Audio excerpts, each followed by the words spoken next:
नमस्कार, आप देख रहे हैं इंडिया डेली लाइव और आपके साथ मैं हूं आंचल श्रीवास्तव। नजर डालते हैं देश और दुनिया की तमाम बड़ी खबरों पर। प्रधानमंत्री नरेंद्र मोदी ने वीडियो कॉन्फ्रेंसिंग के माध्यम से विकसित भारत के लिए टेक्नोलॉजी सुधार और फाइनेंस पोस्ट बजट वेबिनार को संबोधित करते हुए कहा कि बीते कुछ वर्षों में बजट वेबिनार की एक मजबूत परंपरा बन गई है। उन्होंने कहा कि अक्सर बजट का आकलन अलग अलग मानकों पर किया जाता है, लेकिन सच्चाई यह है कि राष्ट्रीय बजट केवल अल्पकालिक व्यापारिक दस्तावेज नहीं है। बजट की प्रभावशीलता का आकलन ठोस मानकों पर होना चाहिए। प्रधानमंत्री ने बताया कि सरकार विदेशी निवेश को सरल और निवेश अनुकूल बनाने के लिए लगातार प्रयास कर रही है। इसके साथ ही दीर्घकालिक वित्त को मजबूत करने और देश में स्थायी आर्थिक विकास के लिए ब्रांड मार्केट को अधिक सक्रिय बनाने के कदम उठाए जा रहे हैं। ये पहल भारत को वैश्विक निवेशकों के लिए भरोसेमंद और स्थिर गंतव्य बनाएगी और रोजगार और उद्योग के विस्तार को भी गति देगी। आइए सुनते हैं क्या कुछ कहा नरेंद्र मोदी ने। इस साल के पहले बजट वेबिनार में मैं आप सभी का अभिनंदन करता हूं। बीते कुछ वर्षों में बजट वेबिनार इसकी एक मजबूत परंपरा बन गई है। अक्सर बजट का आकलन अलग अलग पैरामीटर्स पर किया जाता है। कभी स्टॉक मार्केट की चाल पर बात होती है, कभी इनकम टैक्स प्रस्तावों पर चर्चा केंद्रित हो जाती है। सच्चाई ये है कि राष्ट्रीय बजट कोई शॉर्ट टर्म ट्रेडिंग डॉक्यूमेंट नहीं होता। वह एक पॉलिसी रोडमैप होता है। साथियों, हम फॉरेन इन्वेस्टमेंट फ्रेमवर्क को और सरल कर रहे हैं। हमारा प्रयास सिस्टम को ज्यादा प्रिडिक्टेबल और इन्वेस्टर फ्रेंडली बनाने का है। हम लॉन्ग टर्म फाइनेंस को बेहतर बनाने के लिए बॉन्ड मार्केट्स को और ज्यादा सक्रिय बनाने की दिशा में भी कदम उठा रहे हैं। बॉन्ड की खरीद और बिक्री की प्रक्रिया को आसान बनाया जा। अयोध्या के हनुमानगढ़ी मंदिर में रंगभरी एकादशी 2026 के मौके पर खास उत्सव देखने को मिल रहा है। नागा साधुओं और अन्य संतों ने मंदिर के पवित्र झंडे यानी कि निशान के साथ होली खेली। इस दौरान श्रद्धालुओं और संतों में उत्साह का पूरा माहौल देखने को मिल रहा है। ये तस्वीरें भी लगातार हम आपको अयोध्या से दिखा रहे हैं। माहौल पूरा रंगारंग हो रखा है और रंगों से सराबोर ये समारोह भक्तों के लिए भक्ति और उल्लास का एक अद्भुत संगम बन चुका है। मंदिर परिसर और आसपास के इलाके में इस अवसर पर सुरक्षा और व्यवस्था के पुख्ता इंतजाम किए गए थे। साधुओं ने अपने विशेष रीति रिवाजों के साथ होली खेलकर दर्शकों को भक्ति और परंपरा का एक अनुभव कराया है।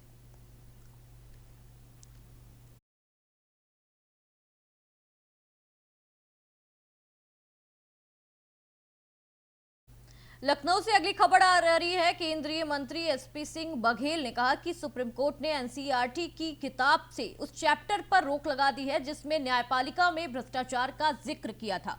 उन्होंने ये स्पष्ट किया है कि इस संदर्भ में सुप्रीम कोर्ट द्वारा किए गए आदेश का केंद्र सरकार और सभी राज्य सरकारें पूरी तरह से पालन करेंगी। मंत्री ने यह भी कहा है कि शिक्षा में पारदर्शिता और सही जानकारी देना सरकार की पहली प्राथमिकता होती है, इसलिए सुप्रीम कोर्ट के आदेश के अनुरूप सभी आवश्यक कदम उठाए जाएंगे। इस फैसले के बाद एनसीईआरटी की किताबों में संशोधन या बदलाव को लागू किया जाएगा ताकि विवादित सामग्री पाठ्यक्रम से हटा दी जाए, छात्रों को सही और संतुलित जानकारी मिल सके।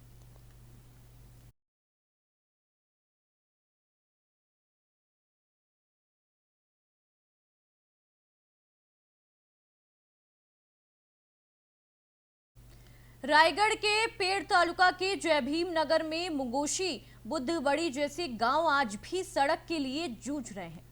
सालों से इस गांव में पक्की सड़क नहीं है, जिसमें यहाँ के जो स्टूडेंट्स हैं, जो बच्चे हैं, प्रेग्नेंट महिलाएं हैं, बुजुर्ग हैं और मरीज हर दिन कांटों भरे और मुश्किल रास्तों पर चलने के लिए मजबूर हो गए हैं। ग्रामीणों ने कई बार प्रोटेस्ट किया, भूख हड़ताल की और ज्ञापन भी सौंपा गया है, लेकिन सड़क का समाधान नहीं निकाला गया। गुरुवार को बहुजन विद्यार्थी संगठन के राज्य अध्यक्ष अनिल वाड़ी के नेतृत्व में ग्रामीणों ने रायगढ़ जिला कलेक्टर किशन जावले से मुलाकात कर सड़क निर्माण के लिए ज्ञापन सौंपा है। कलेक्ट्रेट ने तुरंत पेड़ प्रतांतिकारी प्रवीण पवार को ये आदेश दिए कि सड़क निर्माण में बाधा डालने वालों के खिलाफ सख्त कार्रवाई की जाए और काम जल्द से जल्द शुरू किया जाए।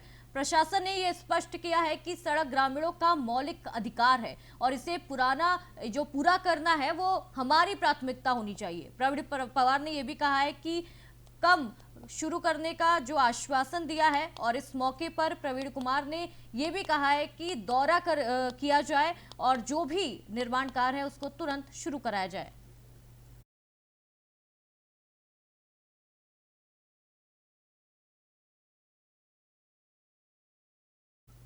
सूरत से अगली खबर आ रही है। सूरत जिले के मांगरोल तालुका के हथौड़ा गांव में पुलिस टीम ने गौरक्षक दल पर स्थानीय लोगों की भीड़ ने हमला कर दिया। पुलिस और गौरक्षक गौ हत्या की सूचना पर जांच के लिए पहुंची थी, तभी 50 से अधिक लोग लाठी, पाइप और पत्थरों के साथ वहां पे टूट पड़े। इस हमले में गौरक्षक का सिर फट गया और एक पुलिस जवान भी इस पर घायल हो गया। घटना के बाद सूरत ग्रामीण वीआईपी बीके वनार के नेतृत्व में 15 टीमों ने पूरे गांव में कॉम्बिंग ऑपरेशन चलाया और पुलिस ने हत्या के प्रयास, दंगा और सरकारी काम में बाधा जैसी धाराओं में अलग अलग 22 संदिग्धों को हिरासत में लिया है। एसपी राजेश गड़िया ने कहा कि कानून हाथ में लेने वालों के खिलाफ सख्त कार्रवाई की जाएगी और एफएसएल की मदद से सबूत भी जुटाए जाएंगे। काल रात्रे 1:30 થી 2 વાગ્યાના ગાળામાં કોસંબા પોલીસ સ્ટેશનનું જે હથોડા ગામ છે તે હથોડા ગામ ખાતે ખેતરની અંદર ગૌ હત્યાને લગતી ઘટના બની રહી છે એ પ્રકારની માહિતી અમારા પોલીસ ઇન્સ્પેક્ટરને મળેલી। આ દરમિયાન જે બાતમીદાર છે એના કહેવા મુજબ જે ખેતરની અંદર અવાવરૂ જગ્યા છે એ પોતે બતાવી શકે એમ છે, એટલે સરકારી ગાડી જે છે અમારી એની સાથે 4 પોલીસમેન અને અન્ય સ્ટાફની સાથે એ લોકો ત્યાં ગયેલા અને રાતમાં જ્યારે બેટરી ટોર્ચથી જગ્યા સર્ચ કરતા હતા। धुले जिले से अगली खबर आ रही है। साकरी तालुका में अकल लापड़ा डैम के पास आज एक जोरदार धमाका हुआ है। सारी के धुले की ओर जा रहे डीजल टैंकर में अचानक विस्फोट हो गया है, जिससे इलाके में अफरा तफरी का पूरा माहौल हो गया। टैंकर में सवार ड्राइवर और क्लीनर सुरक्षित बाहर कूद गए और गंभीर उन्हें चोटें आई हैं। धमाके के बाद हाईवे पर लंबी गाड़ियों की कतारें लगी हुई हैं। स्थानीय लोग घटनास्थल पर जमा हो गए हैं और धुले फायर ब्रिगेड और साकरी पुलिस तुरंत मौके पर पहुंची और सुरक्षा उपायों के साथ ट्रैफिक को नियंत्रित किया गया। जांच के लिए पुलिस और फायर ब्रिगेड टीम घटनास्थल पर कार्यवाही कर रही है।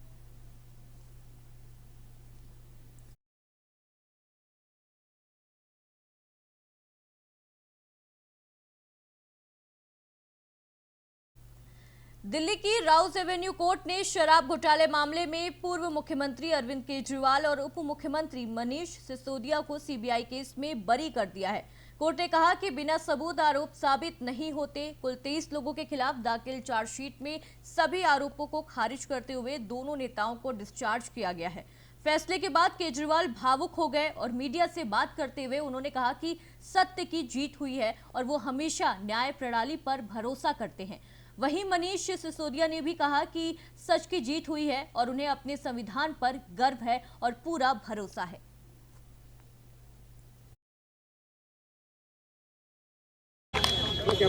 भारतीय जनता पार्टी जिस तरह से शराब घोटाला कर रही थी और हमारे ऊपर आरोप लगा रही थी, आज कोर्ट ने सारे आरोप खारिज कर दिए और जितने भी एक्यूज्ड थे सबको डिस्चार्ज कर दिया। हम हमेशा कहते थे सत्य की जीत होती है, हमें भारतीय न्याय प्रणाली पे भरोसा है। मैं जज साहब का बहुत बहुत शुक्रिया अदा करता हूं जिन्होंने हमारे साथ न्याय किया। सत्य की जीत हुई। मैं हमेशा कहता था कि भगवान हमारे साथ है। मोदी जी ने और अमित शाह जी ने मिल के आज़ाद भारत का सबसे बड़ा राजनीतिक षड्यंत्र रचा। आम आदमी पार्टी को ख़त्म करने के लिए आम आदमी पार्टी के सबसे बड़े 5 नेताओं को जेल में डाल दिया गया। यहाँ तक कि सिटिंग चीफ मिनिस्टर, जो आज तक भारत के इतिहास में कभी नहीं हुआ, सिटिंग चीफ मिनिस्टर को उसके घर से घसीटकर जेल में डाला गया और 6 महीने तक जेल में रखा गया। हमारे उप मुख्यमंत्री मनीष सिसोदिया जी, उनको लगभग 2 साल तक जेल में रखा गया। पूरा का पूरा फर्जी केस था। हमारे ऊपर कीचड़ फेंका गया। 24 घंटे टीवी चैनलों के ऊपर डिबेट चलते थे, खबरें दिखाई जाती थी, केजरीवाल भ्रष्ट है, केजरीवाल भ्रष्ट है। सबसे पहले मैं ईश्वर का धन्यवाद देना चाहूंगी। इस दुनिया में चाहे कोई कितना भी शक्तिवान हो जाए, लेकिन ईश्वर की शक्ति के ऊपर नहीं हो सकता। मैं जज साहब का भी धन्यवाद देना चाहूंगी, जिन्होंने इतनी हिम्मत दिखाई। अरविंद जी ने पूरा जीवन ईमानदारी से जिया है और उनका एक ही ध्येय है कि ये देश खूब तरक्की करे। लेकिन इन लोगों ने अपने सत्ता के लालच में पिछले इतने सालों से हमारे ऊपर झूठी एलिगेशंस लगाई, हमारे को तड़पाया, हमारे को, अरविंद जी को, उनके साथियों को जेल में भेजा, बहुत कष्ट दिया। एक्साइज स्कैम में राउज एवेन्यू के स्पेशल कोर्ट ने सारे मुजरिमों को बरी कर दिया है और ये बरी तब किया है जबकि सारे साक्ष्य, सारे evidence, everything which they have to say, all statements have been seen, perused by the court, and after perusing everything, it is not a apprehension, it is not a suspicion, it is a court who has gone through everything, and after going through everything, every statement, every document, it has held that there is no charge which is made out against Mr. Kejriwal and the other accused person, which includes Mr. Manish Sisodia. Deeg जिले के कामा कस्बे में पहाड़ी road Saini छात्रावास के पास स्थित नए readymade showroom में अज्ञात चोरों ने हाथ साफ कर दिए। देर रात चोरों को अंजाम देते हुए चोरों ने दुकान का शटर तोड़कर प्रवेश किया और करीब 4-5 लाख रुपए की कीमत के रेडीमेड गारमेंट्स चुरा लिए। शोरूम का उद्घाटन 21 फरवरी को हुआ था और उस समय 6 से 7 लाख रुपए कीमत के कपड़े बिक्री के लिए रखे गए थे। घटना की सूचना कामा थाना पुलिस को दे दी गई है, जो मामले की जांच में जुट गई है।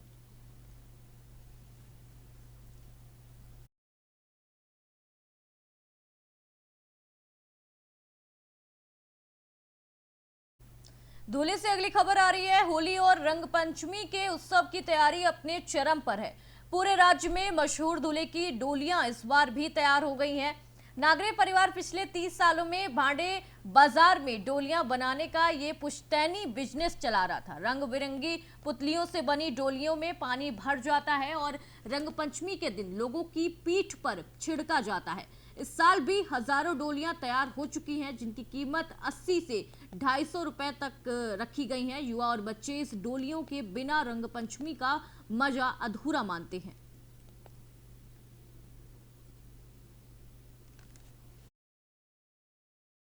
शहर में ये जो डोलची है, महाराष्ट्र के अंदर धुले शहर में ये जो डोलची है, इसको सबसे ज़्यादा प्रतिशत धुले शहर में है और इसको धूलिवंदन के दिन और होली के दिन पानी के सबके मारे जाते हैं इसके ये लेके, और छोटी और बड़ी और मीडियम और उससे बड़ी, ये 4 प्रकार की डोलची है और हर डोलची का कीमत अलग अलग है। एक छोटी वाली डोलची का कीमत 80 रुपये है और वो मीडियम वाली डोलची का 150 है और उससे बड़ी जो है वो उसका 250 रुपये है। 2.5 लीटर की भी जैसे ऑर्डर आती है वैसा वैसा हम बनाते हैं। ये जो पतरा है ये जो कलर कोटिंग पतरा है और प्लास्टिक कोटेड माल है ये। और मैं अभी, मेरी उम्र अभी 40 है, मैं अभी 30 साल से ये काम कर रहा, बचपन से मेरा काम। महाराष्ट्र के वर्धा जिले में वन भूमि पर अतिक्रमण के खिलाफ कड़ी कार्रवाई की गई है। सिंधी रेलवे क्षेत्र के परसोड़ी शिवार में वन विभाग की जमीन पर बनाए गए 63 पक्के मकानों पर आज बुलडोजर चला दिया गया है। नोटिस पहले जारी कर दिया गया था, अतिक्रमण हटाने के निर्देश दिए गए थे, लेकिन पालन नहीं होने पर प्रशासन ने पुलिस और अधिकारी की मौजूदगी में ये कार्रवाई शुरू कर दी है। अधिकारियों ने स्पष्ट किया है कि वन भूमि पर कोई भी अवैध निर्माण बिल्कुल भी बर्दाश्त नहीं किया जाएगा। अभियान फिलहाल शांतिपूर्ण तरीके से जारी है।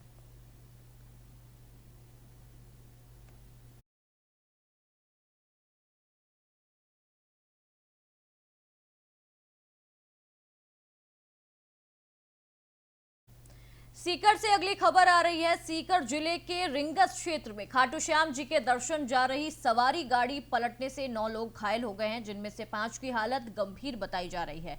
हादसा NH 52 भोपतपुरा के समीप हुआ, जब सामने से आ रही कार से बचने के चक्कर में गाड़ी अनियंत्रित होकर 3-4 बार पलट गई। घायलों को राजकीय उप जिला अस्पताल में भर्ती कराया गया। जो गंभीर मरीज हैं उनके बेहतर इलाज के लिए उनको बाहर रेफर कर दिया गया है। प्रशासन और पुलिस ने राहत एवं बचाव कार्य शुरू कर दिया है और पुलिस हादसे के कारणों की जांच में जुटी हुई है।